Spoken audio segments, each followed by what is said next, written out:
Esprit Rugby avec Samsé. Samsé, bravo les hommes en bleu. Esprit Rugby avec Grenoble-Alpes Métropole.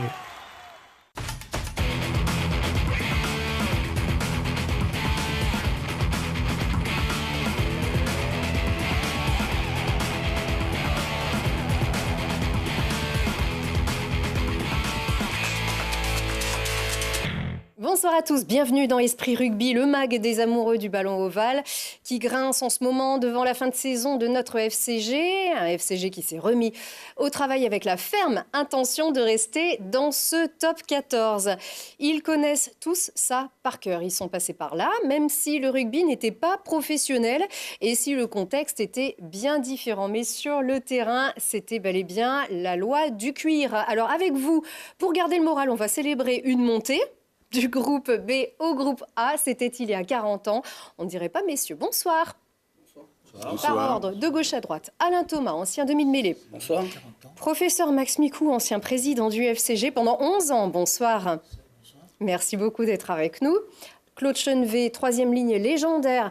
Alors, je crois la licence la plus longue du FCG. Hein ? Et le temps de jeu aussi. Ah bah voilà, absolument. Une vingtaine, hein ? Presque. Voilà, c'est ça. André Rimet, au micro, ancien trois quarts centre. Trois quarts centre, c'est ça, trois quarts centre. Ouais. Et on a José Ibanez au milieu, bonsoir. Bonsoir. Voilà, vous, dans le micro quand vous parlerez. Bonsoir. Voilà, ça c'est mieux. Merci beaucoup de nous avoir rejoints. Des légendes, hein, donc on va reparler de votre exploit avec vous et des saisons aussi qui ont suivi. Tout ça, ça sera dans un instant. D'abord, vous êtes ici, on reste, nous, sur ces images-là. Et c'est une équipe de Grenoble en élite qui chute contre Agen. L'adversaire a rattrapé pour éviter le barrage, avec un match bourré de fautes, de maladresse, qui donc confirme le FCG en avant-dernière position, en position de barragiste donc. Ce sera le 2 juin prochain. Qu'est-ce que ça vous inspire, messieurs, cette équipe qui piétine dans le bas du classement ? Un gâchis. Un gâchis. Dites-nous, Max Micou. Ça dit tout. C'est-à-dire qu'avec une équipe qui est de niveau de top 14, on est en train de se battre pour ne pas descendre. Il y a donc quelque part quelque chose qui ne va pas. Une équipe du niveau de top 14, donc vous confirmez donc toutes les qualités du groupe, qu'elles soient individuelles, qu'elles soient aussi collectives. Qu'est-ce qui ne va pas alors ? Pourquoi ce match-là, notamment, qui aurait pu sonner une forme de résurrection et peut-être avoir une espèce de remontada avec les 3 derniers matchs, ça n'a pas fonctionné. Pourquoi ? Parce qu'il y a une équipe qui n'est pas structurée, qui est assez mal structurée, avec des demi qui ne sont pas à la hauteur du jeu du top 14, et ce qui nous fait beaucoup défaut. Vous pensez que la clé, c'est vraiment là ? Bien sûr. On a 9-10 qui est faible dans le niveau du top 14. Voilà. Donc avec ça, c'est compliqué de changer le jeu. On a toujours le même jeu, on a toujours les mêmes choses. On ne modifie rien. On a aussi un duo d'entraîneurs qui est encore en Pro D2 et qui ne modifie pas non plus le jeu. Pendant le match, on ne change pas de joueur, on attend 75e minute pour changer des joueurs. C'est pas du professionnalisme, c'est pas du top 14. Pour vous, c'est la méthode alors ? C'est la méthode, oui, c'est la méthode. André ? Dans le choix aussi du groupe, on peut se poser les questions sur... on connaît bien sûr l'impact des agents dans le top 14, enfin dans tout le monde du rugby professionnel. Nous, on peut pas dire que ces choix-là ont été de bonne qualité. Merci, messieurs les agents, de votre erreur. Donc vous, c'est les individualités alors qui vont pas ? Il n'y a pas que ça, On est d'accord sur... On a perdu des matchs sur des mauvais choix, au lieu de prendre des pénalités qui nous faisaient gagner, au moins le nul. On a perdu des points, surtout dans la phase aller, où maintenant on fait les frais, parce qu'après ça se complique. Il va nous rester que ce match contre le perdant donc, de la finale. La finale. Bien sûr. On va forcément en parler, mais c'est quand même dommage d'en arriver là, parce qu'on joue tout sur un match. Donc vous parlez de stratégie ici au cours d'un match. Le talent de cette équipe. Alors, on a vu du talent quand même en début, notamment de saison, où ça se perdait à pas grand-chose. Tout à fait. Il y a du talent. Une équipe qui a pu aller chercher. Il y a du talent, mais il y a des postes qui sont sans talent. C'est ce qui nous plombe beaucoup. Donc pas homogène. À Paris, où on a un drop pour gagner, on ne tente pas. Alors qu'on est sous leur poteau et on a gagné le match, quoi. Tactiquement, il nous a manqué un peu en stratégie. On a bien remarqué que le match qui nous a apporté beaucoup de satisfaction, ça a été le match contre le Stade Français. Oui. Qu'on a gagné ici. Où on n'a pas joué. On voit le match contre le Stade Français, mais chez eux. On n'a pas joué les pénales touches. On a tapé les buts. On a le meilleur buteur du championnat. On s'évertue à vouloir faire du jeu pour être au niveau des autres équipes. On n'a peut-être pas cette dimension de joueurs pour créer du désordre tout le temps. Contre le Stade Français, on a fait jouer une pénale touche, on a perdu le ballon, on a tapé 7 buts, on gagne 21-6. Et le Stade Français, ils ont couru après le score. Tous les matchs où on a tapé les pénales touches, on ne les a pas gagnés. Donc, est-ce qu'à un moment donné, on doit avoir un jeu plus restrictif pour marquer des points? Est-ce que cette année, Grenoble devait produire un jeu pour être le numéro 1 du jeu en France? Peut-être pas. Il fallait avoir peut-être choisir un autre système de jeu avec nos joueurs et pouvoir encaisser des points tout au long de la saison, ce que l'on n'a pas fait. Le jeu ne correspond pas aux joueurs que l'on dispose. Voilà. Et donc là-dessus, on se fait plomber, quoi. Et puis il y a des choix qui sont quand même très, très discutables. Quand on joue un match important contre Agen et que le meilleur troisième ligne ne joue pas, c'est frustrant. Alexandre est quand même celui qui passe le plus de ballons, qui gratte le plus de ballons. Pensez à Fabien Alexandre alors, oui. C'est un troisième ligne qui parle. C'est un troisième ligne qui parle, oui. C'est le meilleur troisième ligne de Grenoble. On le fait rentrer à la 60e minute. Donc le pauvre...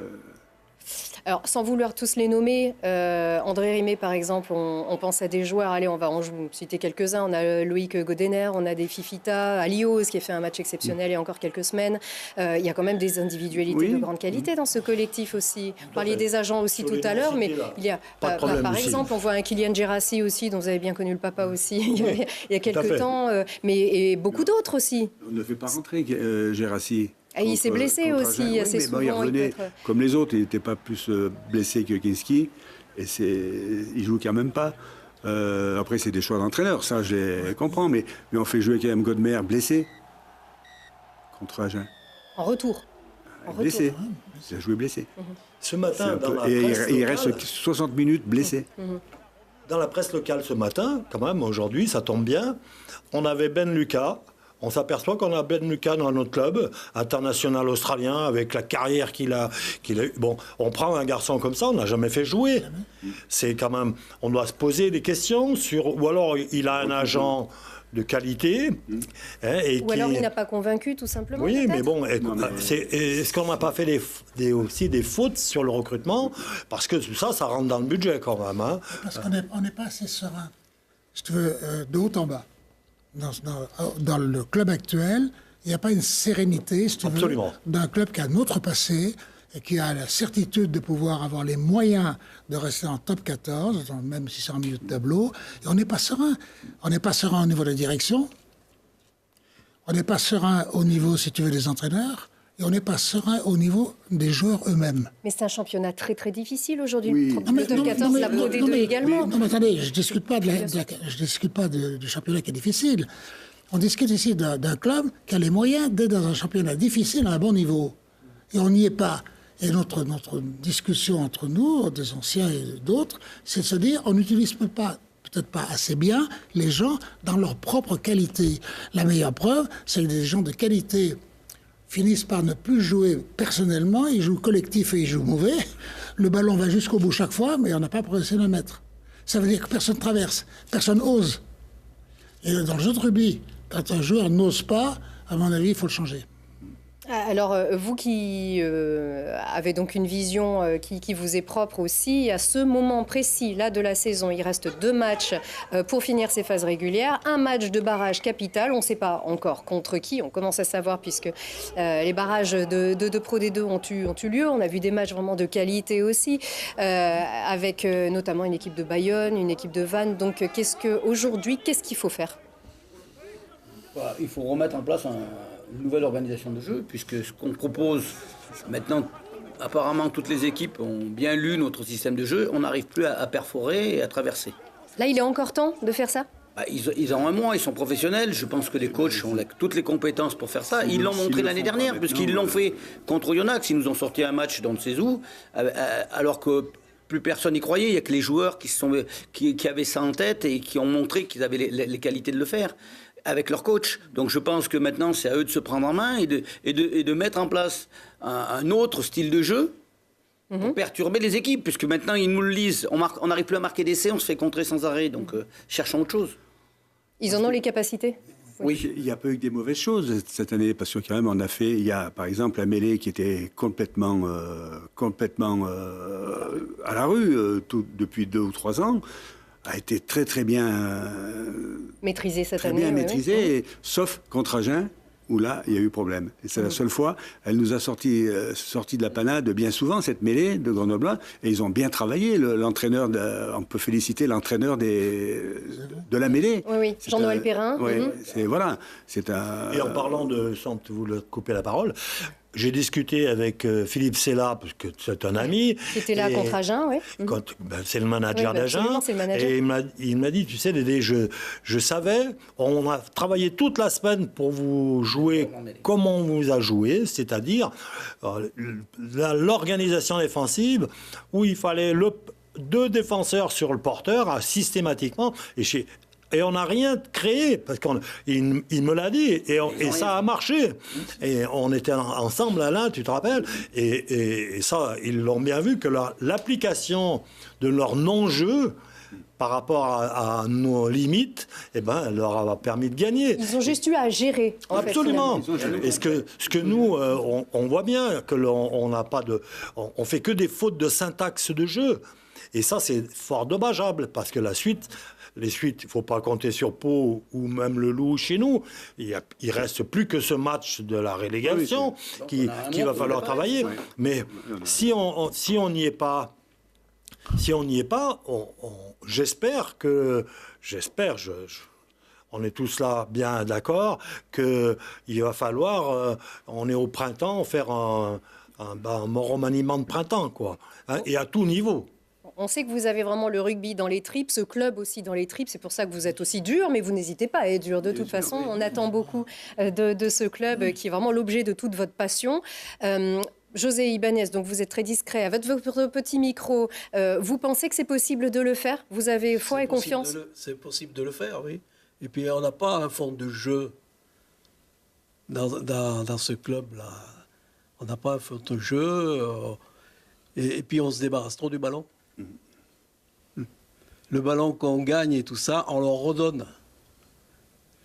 Et on n'essaye pas de traverser, de faire quelque chose. Donc, on a eu ce problème un petit peu en Pro D2. Quand on est monté de fédéral en Pro D2, on a stagné 2 ans. On avait à peu près le même problème. On n'arrivait pas à passer. Et on s'était en conseil d'administration, on avait discuté. Et j'avais dit, il nous faut quelqu'un dessus pour encadrer ces 2 entraîneurs qui étaient Corillon et Bégon, voilà, qui ne vont pas plus loin. Est arrivé Landreau, ça a marché. On est dans le même système là, où ces 2 entraîneurs ne sont pas capables de gérer un club de top 14. Donc il faut de la réflexion. Il faut une réflexion dessus. Alors, qui amène autre chose. Dessus ou alors avec ces entraîneurs qui ont leur qualité, apporter quelque chose. Bien entendu. Voilà. Bien entendu. Je ne pense pas que Glas soit un premier. Je ne pense pas que Glas soit un premier. Ce sont vos solutions, Max Micou? Oui, je rejoins mes amis. Hein. De toute façon, le mot-clé, nous l'avons dit en entrée, il y a du gâchis. Qui dit gâchis, dit on a toutes les qualités, mais on n'arrive pas à faire un beau plat, quoi. Hein? Je crois qu'il est temps, et il est encore temps, effectivement, que les gens qui participent, qu'on n'est pas vindique avec eux, que ces gens-là prennent conscience que leurs qualités doivent être revues à travers le collectif. C'est tout. Très bien. Alors voilà pour ce qui est de votre analyse. On va s'intéresser très rapidement à l'actualité de ce club qui se remet très sérieusement au travail. Les entraînements sont durs. Voilà, je pense que tout ce que vous préconisez aujourd'hui, je pense que chacun en est peut-être aussi conscient. Voilà, il y a beaucoup de travail et certains se sont aussi mis au boulot sur leur jour de repos. C'est un petit clin d'œil. Ce mercredi, c'est off, comme on dit, et certains sont allés s'entraîner. Alors, n'ayez pas peur, c'est un ballon rond, effectivement.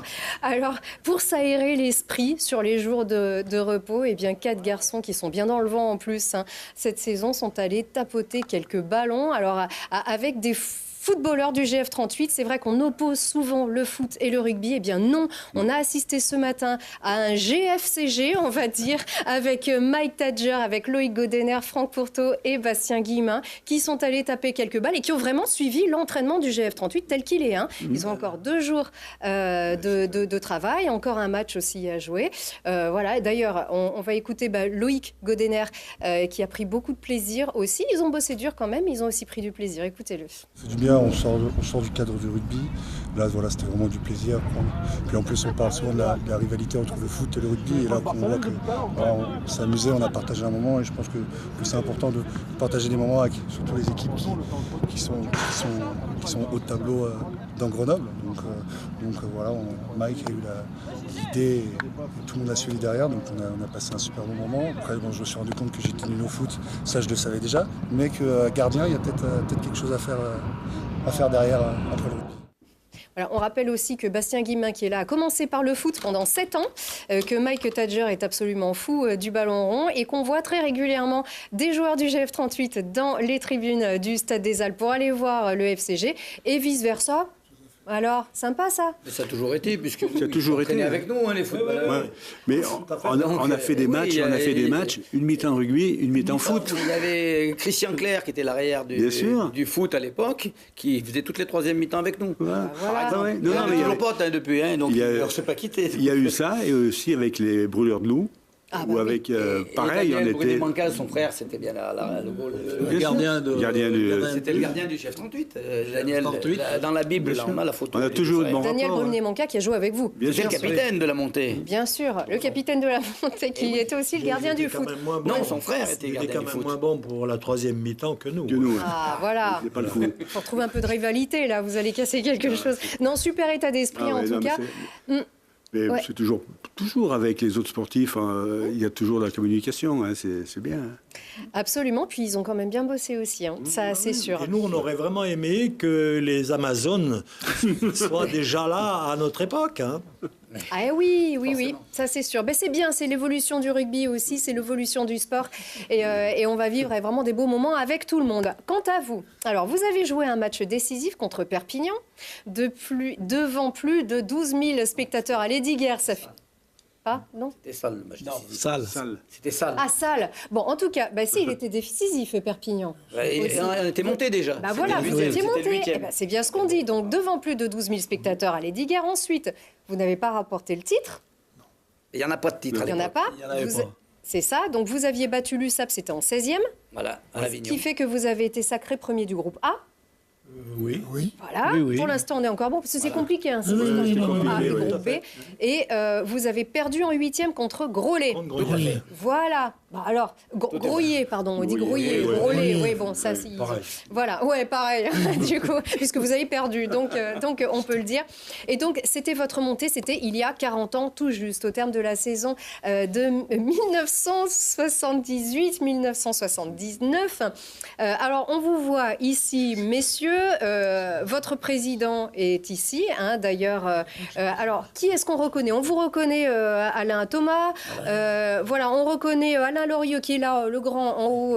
José Ibanez à gauche, là, le petit moustachu oui, blanc. Voilà. Oui, tout à fait. Et qui... Après, il y a complètement à gauche. André Gorgue, Daniel Brunet-Manca, Jean de la Vessière, Vincent Richaud, Michel Perrin, Serge Bonardel, Gébus. En bas, il y a Guaran, Dehaye, Luc Verdon. Ah bah ça c'est l'autre équipe. Etc. Bah oui, ça c'est l'autre. Là c'était contre Perpignan. Là c'est Perpignan, ouais. Ça c'est à Avignon contre Perpignan. Là c'est à Avignon contre Perpignan. Regardez André Rimet qui est tout là à gauche. Ah ça y est, on vient juste de vous passer. Regardez Alain, vous êtes beau là. Le deuxième à droite. C'est ça, le deuxième en bas à droite. Et José Ibanez. Oui, vous êtes là-bas. On vous reconnaît quand même bien. Voilà, Claude et José ici tout à droite, on vous reconnaît quand même bien tous, messieurs. Donc une équipe de légende vraiment, Alain Thomas, et des années merveilleuses. Une équipe de légende, oui, parce qu'à l'époque, les équipes se baptisaient sur le temps. Il n'y avait pas beaucoup de mutations, on n'était pas pro, hein, donc on a joué tous 10 ans ensemble, quoi, 12 ans. Donc forcément qu'on a beaucoup de liens, et si on se retrouve avec plaisir. En 10 jours, j'ai passé un coup de fil, et puis 27 gars sont venus déjeuner pour fêter ses 40 ans, quoi. Voilà, donc, magnifique. À l'époque, quand on intégrait un étranger, c'était un type qui venait à la rigueur de Narbonne. D'accord. Bien. Il y a eu le Pays Basque qui nous a amené... Et par contre, on est des étrangers. Stevens, par exemple, Stevens. Ouais, après.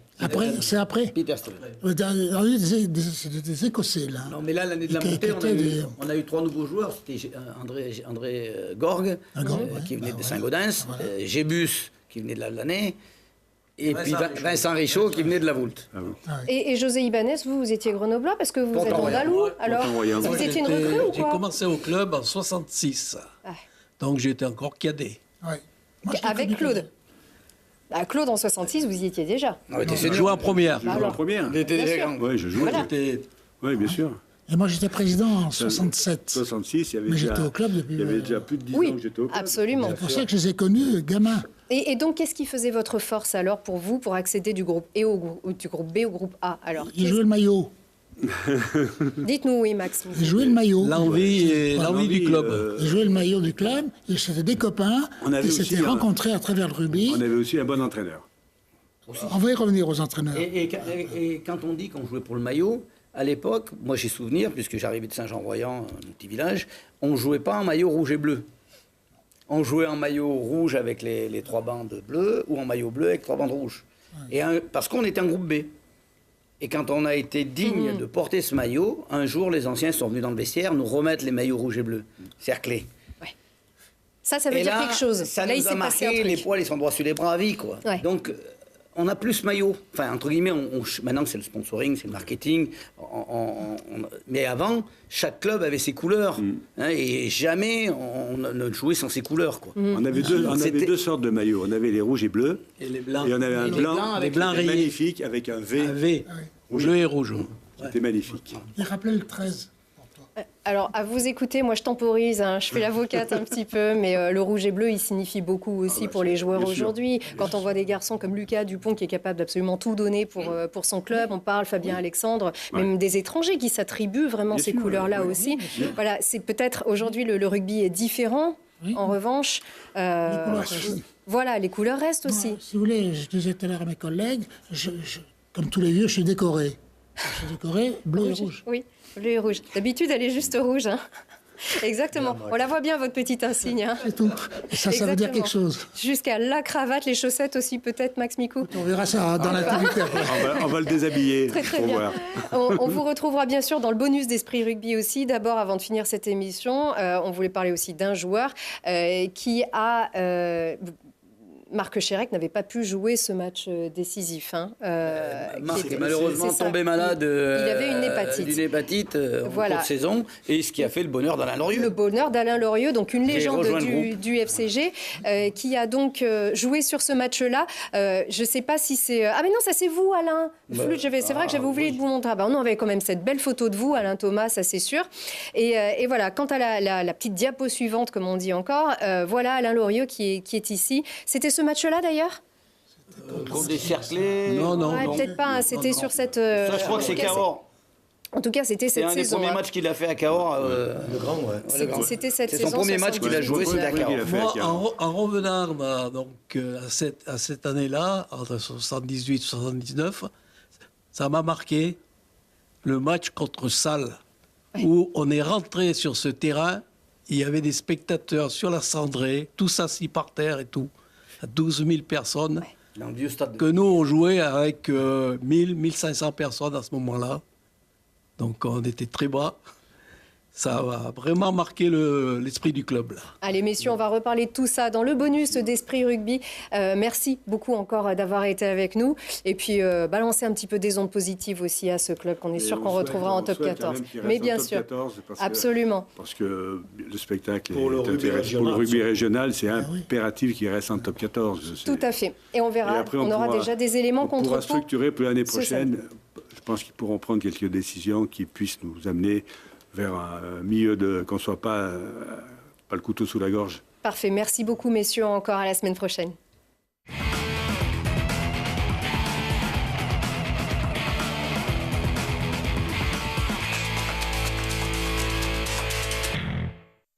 C'était Esprit Rugby avec Grenoble-Alpes Métropole.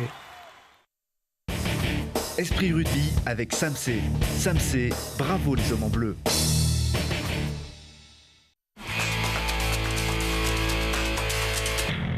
Le bonus de Esprit Rugby, toujours avec des légendes du FCG avec nous, des légendes des années 60, 70 et même 80.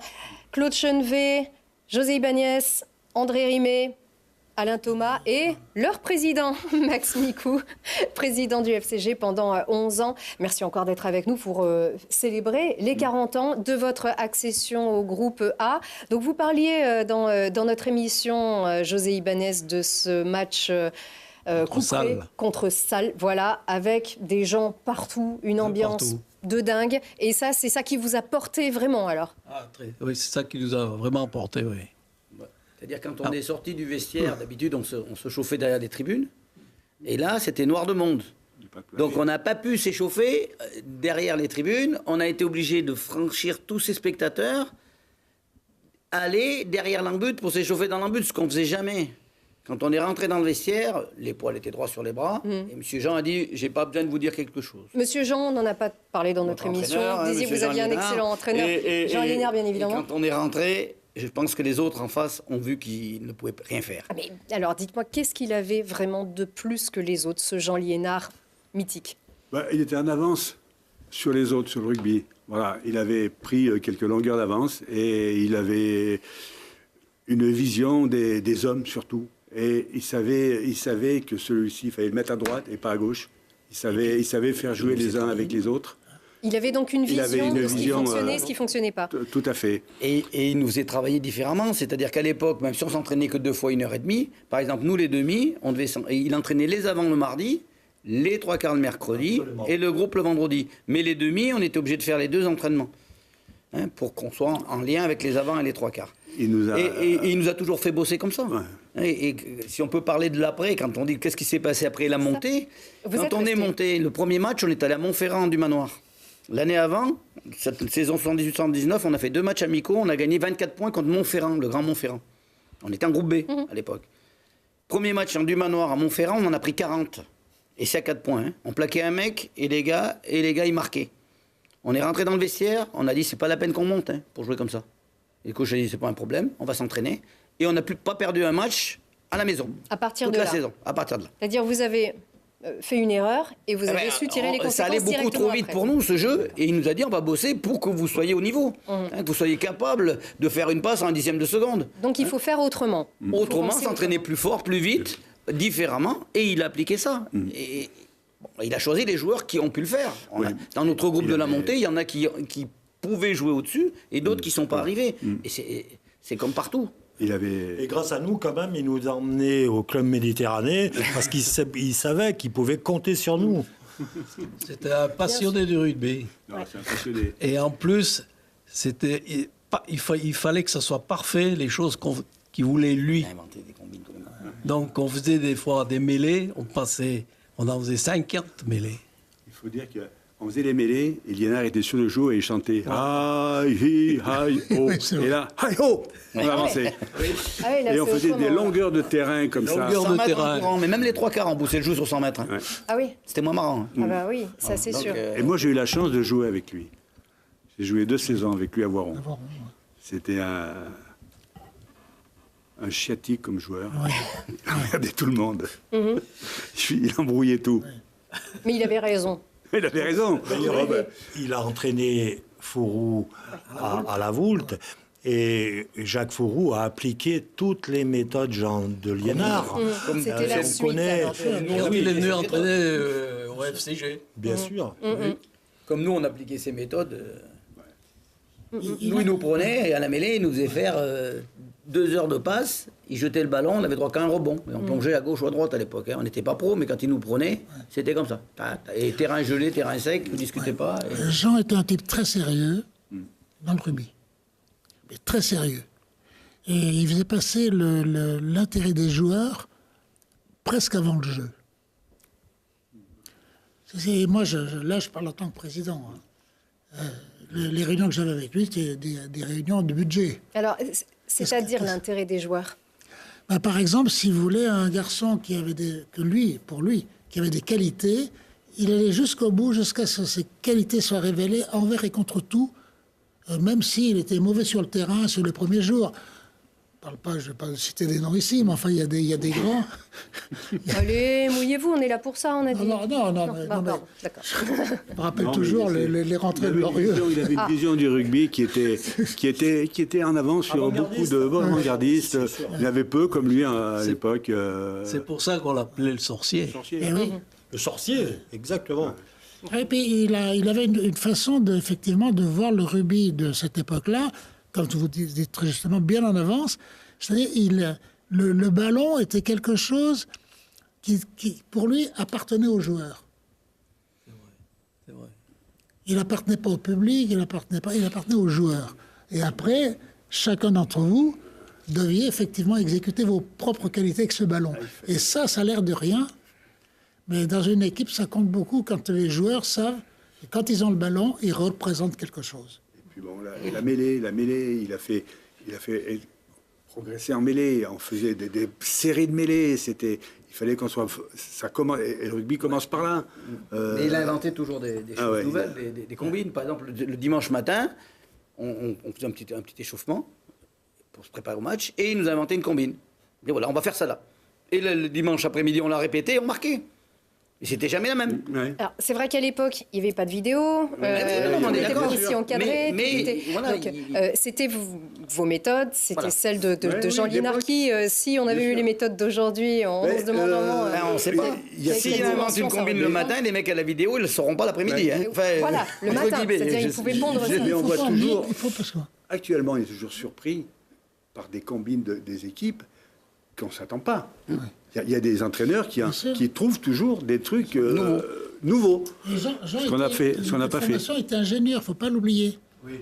Il était ingénieur à Segrère, c'est ça, et son comportement sur le terrain, dans ce qu'il pensait, il y avait une très grosse imprégnation de sa qualité, si vous voulez, d'ingénieur. Quand il vous dessinait une mêlée, c'était un schéma. Même moi qui ne connaissais rien, j'arrivais à comprendre ce qu'il disait. Vous vous rendez compte Absolument. On n'avait pas le droit de jouer à gauche sur les mêlées, du côté de l'introduction. Parce que le demi-mêlée pouvait contrer. On jouait toujours à droite pour aller plus vite. C'est toujours comme ça. Et ça, c'est... Oui. Aujourd'hui, il y avait 8 sur c'est peut-être la solution. Alors, on a compris qu'il n'y a que des solutions à des problèmes. Il n'y en a pas qu'une. Il y en a bien sûr beaucoup. Vous nous avez fait part de votre avis, évidemment. On rappelle que le groupe A, vous y êtes monté, vous y êtes resté, avec donc les méthodes et les stratégies de Jean Liénard et de tout l'ensemble du club. Donc aujourd'hui, avant les 2 derniers matchs, avant le barrage contre eux, on ne sait pas, bien évidemment. On ne sait pas du tout qui ça sera. Contre le finaliste, pour être passé par là l'an dernier aussi, on sait, vous parliez d'un monde fou et des gens assis par terre. C'est ce qui va attendre cette équipe, bien sûr, dans le club qu'on va visiter. On va être attendu de pied ferme. Tout à fait. Donc vraiment, vos conseils par rapport à ça pour rester dans ce groupe A qui s'appelle maintenant le Top 14 et qui est professionnel. Déjà professionnel. C'est un professionnel. Si ce match-là, ils ne jouent pas pour garder leur profession, ça veut dire qu'ils n'ont rien à faire là-dedans. On perd ce match. Ces gens, en tant que professionnels, perdent leur profession. Moi, je serai leur famille, je vous assure que je les inciterai à gagner. Voilà, la pression de Max Micou, Claude Chenevet. Ah non, de toute manière, il faut le gagner. Il faut que les entraîneurs, les joueurs communiquent, soient vraiment soient ensemble, quoi, et qu'ils préparent ce match pour rentrer comme des fous, parce qu'on va être reçus par une bande de fous. Hein, ça, c'est clair. Ça va pas être une partie de plaisir. Mais donc, il faut retravailler les mêlées qu'on avait perdues contre Agen. Il faut repartir là-dessus, ce qui peut être notre point fort, où ils sont moins gaillards que nous dans ces trucs-là. Et partant de là, on peut développer un rugby. On a quand même des garçons intéressants au centre, tout ça qui peuvent traverser. Et puis mettre la meilleure équipe et mettre les meilleurs joueurs Et puis regarder, les changer quand ils sont fatigués. Et se souvenir qu'ils ont été capables du meilleur aussi. Créer- Un match comme Clermont, Ils n'ont pas fait que des... Il ouais. faut créer, Voilà. il faut créer une nouvelle dynamique avec peut-être 2-3 systèmes de jeu différents, perturber ses adversaires. Hein, normalement, on dit que le top 14, le groupe parle, le top 14 va plus vite que les Pro D2, donc si on joue plus vite, on devrait poser des problèmes. Hein, à nous de trouver des solutions pour perturber ces équipes. et que chacun puisse donner le meilleur de ce qu'il a. Exactement. Absolument. Bah oui, de toute manière, c'est le match... Là, ça va être la guerre. Hein. Mais là-dessus, ils donneront tout. Ils donneront tout, les joueurs. Hein, il n'y a aucune inquiétude là-dessus. Hein. Parce que vous les aimez tous et on vous voit tout le temps Ils vont partout, tout donner, monsieur. ils vont Vraiment, tout donner vous parce êtes, que c'est aussi ouais. leur fierté et que je pense qu'ils sont assez malheureux d'être là. Hein, je crois qu'ils... Voilà, il y a besoin de confiance. Ils ont la confiance et ils vont bâtir quelque chose pour réussir. Tout à fait. Et plein d'ondes positives aussi de notre part sur ce plateau. On sent que vous pinaillez, vous êtes très... Mais vous l'aimez, ce club, et que vous voulez qu'il soit au plus haut. C'est le nôtre. Absolument. C'est le nôtre. C'est le nôtre à tous. Voilà. Un grand merci encore, messieurs. Un grand merci, messieurs, d'être venus nous voir encore. Merci, Lucie. Merci.